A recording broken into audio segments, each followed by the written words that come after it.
welcome to Kitchen Chemistry with Essential Wholesale and Labs. Today we're going to make a pomegranate bath fizz. It's great for summer and it's lots of fun. Let's get started. Okay, to make this really fun, fizzing pomegranate bath fizz, you'll need a few ingredients. To start with, you'll need lactose powder. If you are lactose intolerant or simply don't want to use lactose powder, you could certainly substitute with something like coconut powder. You'll need baking soda, citric acid, pomegranate juice powder, aloe powder, and beet juice powder just for color. Okay, so this is so simple and easy to make. You're gonna love it. You simply add all of your ingredients to your mixing bowl. And of course, with this much citric acid and baking soda, you're going to have an amazing fizz to your bath. So it's pretty fun. And a little aloe for skin conditioning.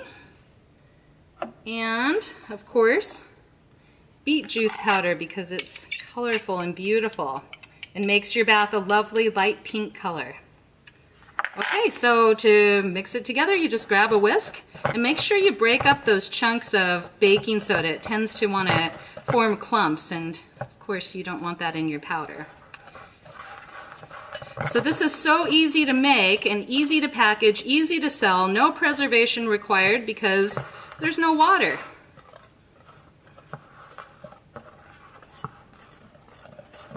It's easy to ship because it's a powder. You don't have to worry about hot or cold temps. Let's break up all those chunks really good.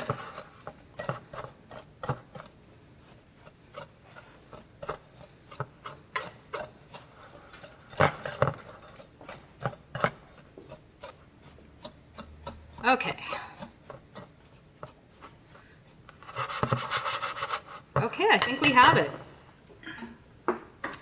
It's that easy to make your pomegranate bath fizz. And just for fun,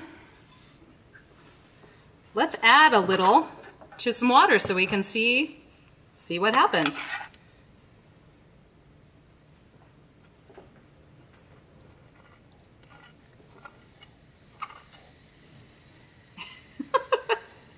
And there you go. So kind of a fun bath for you, for your kids. Anyways, we hope you enjoy and love your pomegranate bath fizz as much as we've had fun making it and showing you how to make it. Please click the More button down below for instructions on how to make this lovely pomegranate bath fizz. And be sure to subscribe for more great videos.